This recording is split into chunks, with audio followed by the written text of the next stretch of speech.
చాటున పిందెను చూస్తా, సోకు తీగల్లో పండును కోస్తా, నువ్వొస్తే కప్పిస్తా ముద్దుల ముంతమ్మో. ఉక్కపోతకి ఊపిరి పోస్తా, పక్క మేకకు పంట కట్టిస్తా, ముద్దిస్తే బుక్కిస్తా మద్దెల మోతయ్యో.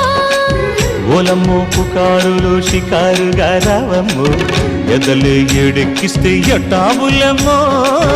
ఊరయ్యో బజారులో మజాలకి రానయ్యో, పగలే పక్కెక్కిస్తే తంటాలేవయ్యో. మిట్టిల మీదున్న మిస్సమ్మయ్య సంటే వడ్డీలతో పాటు ఒళ్ళోకి వస్తుంటే